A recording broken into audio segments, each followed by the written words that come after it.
Hi everybody, it's Letitia Jones-Kinsey with Maximum One Realty, doing business as LJK Realty.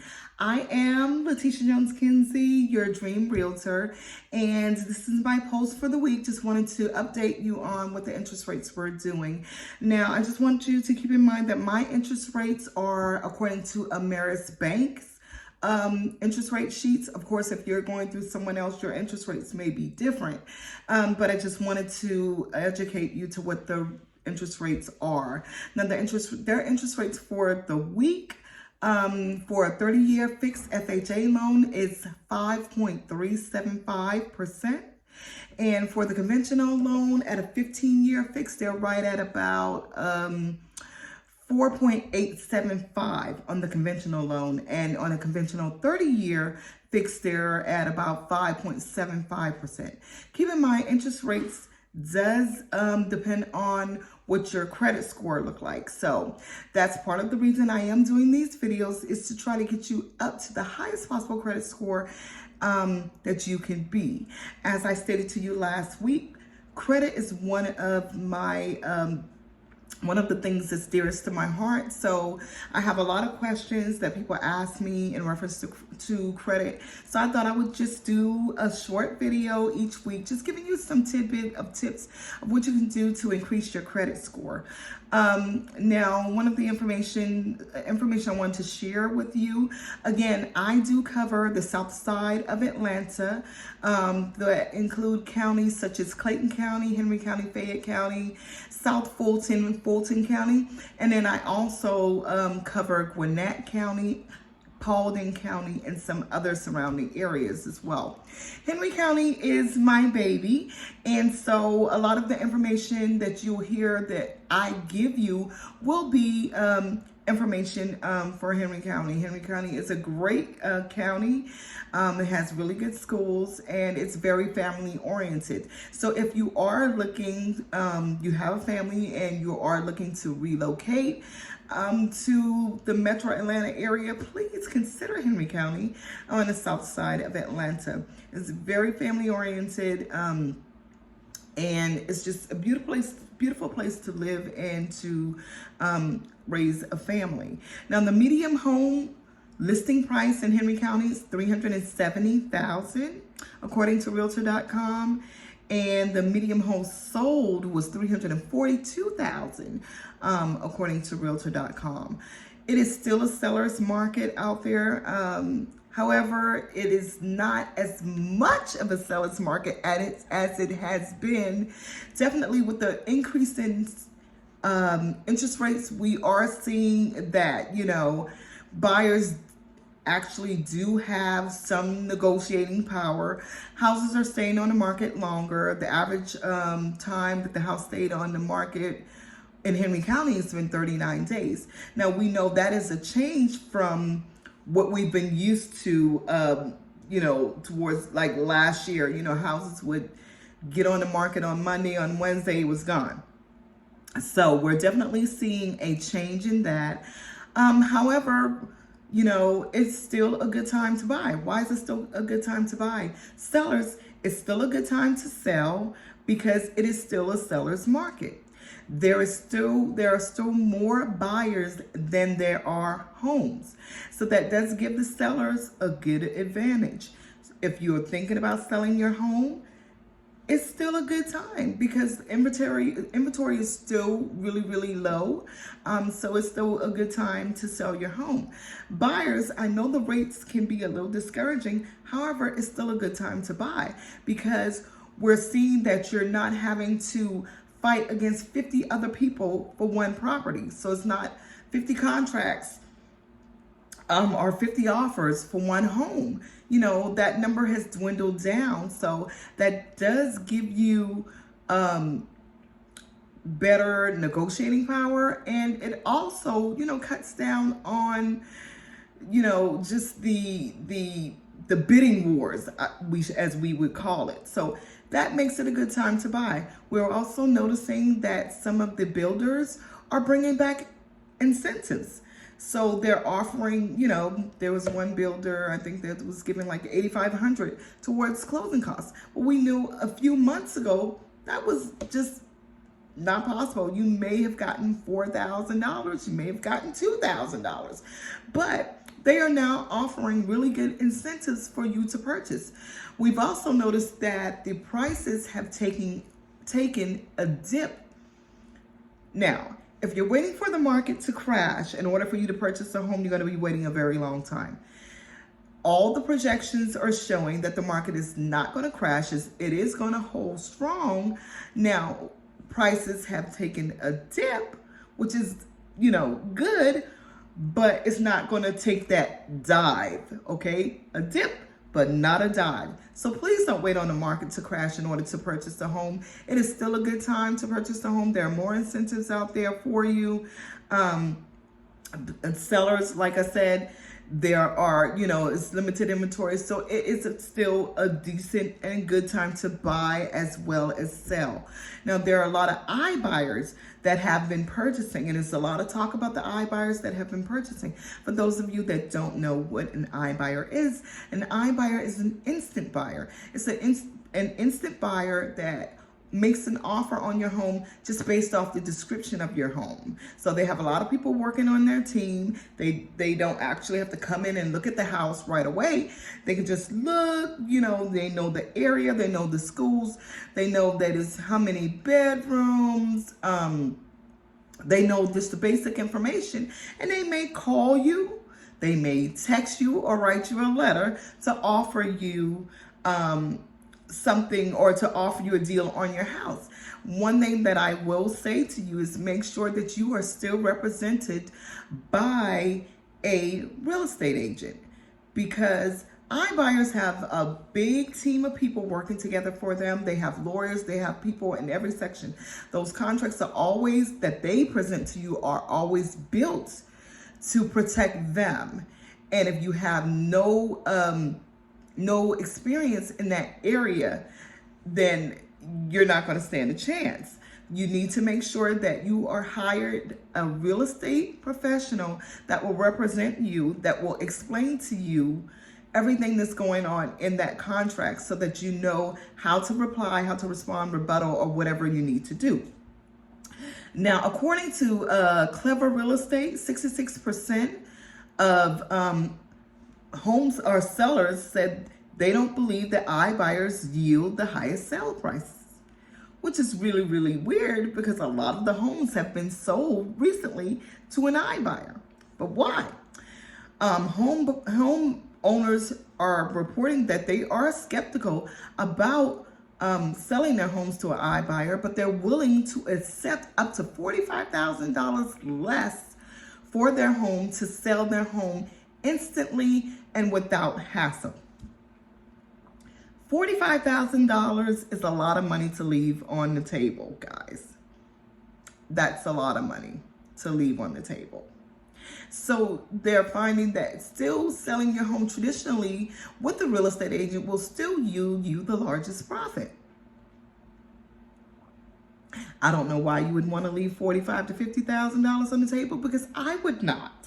So be careful with people, the iBuyers that are contacting you. You still need to contact a real estate professional if you're considering selling your home to an iBuyer.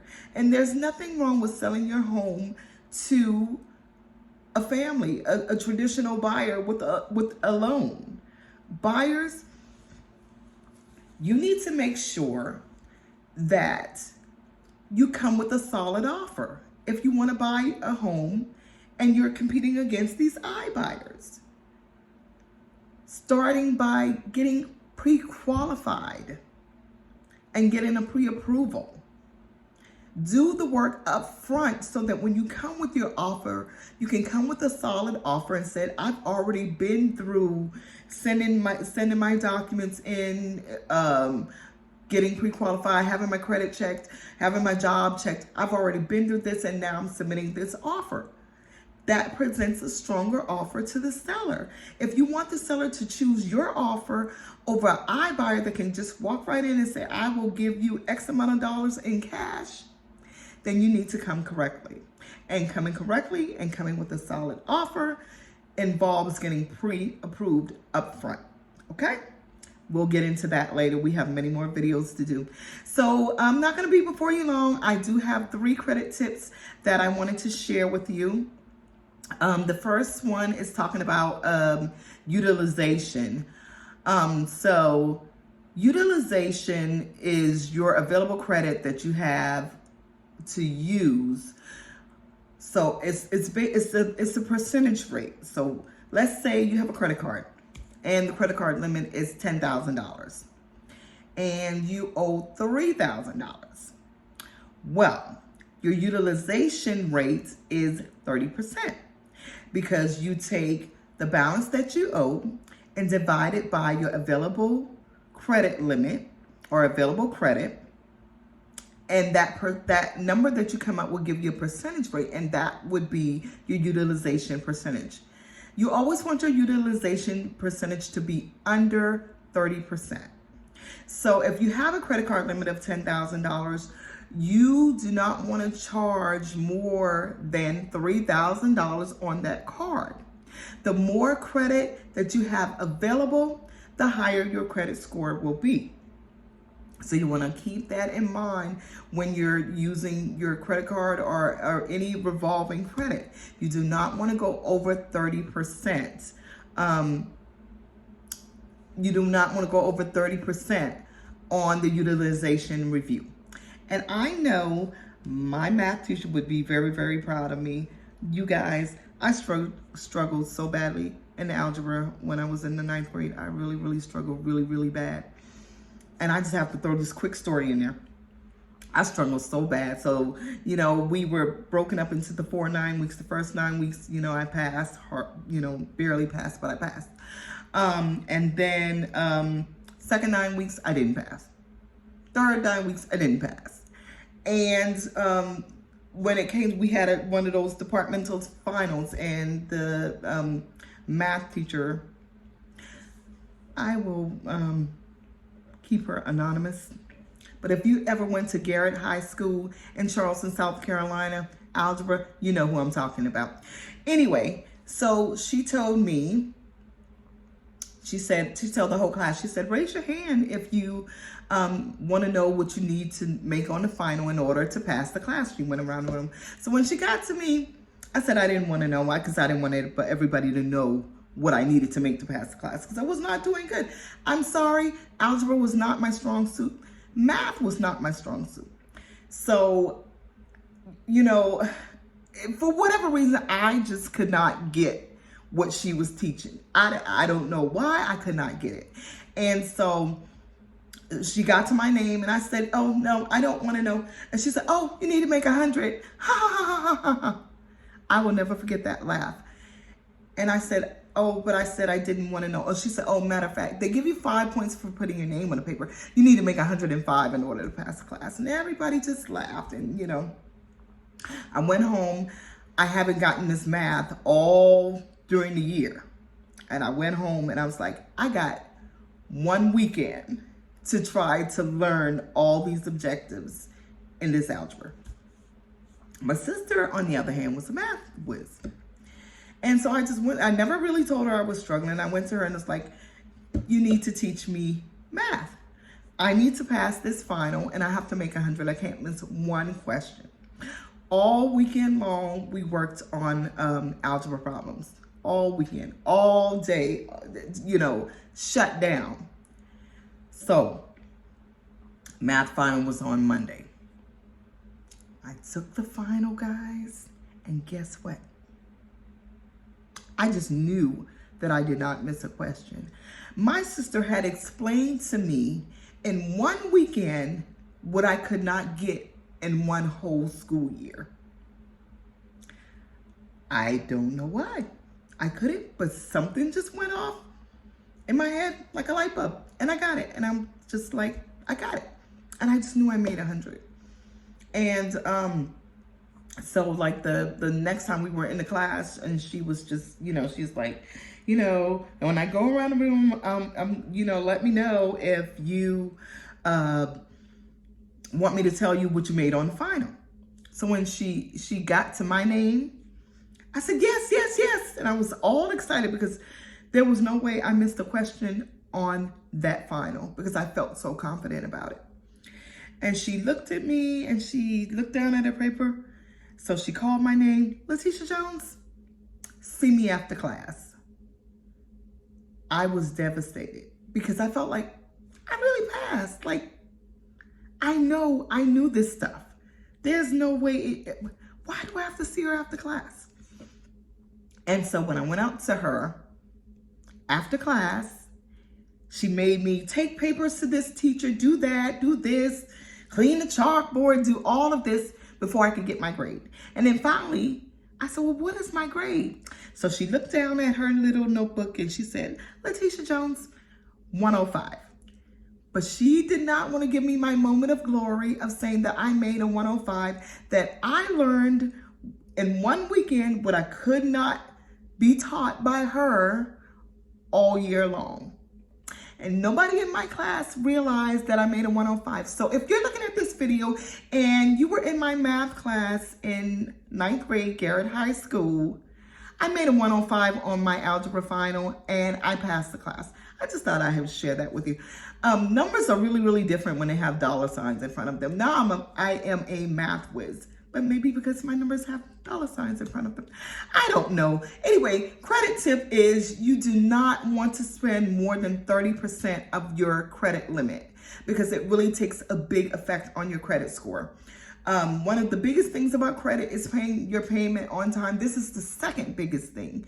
So make sure that you're not going over 30% on your balances of your credit card.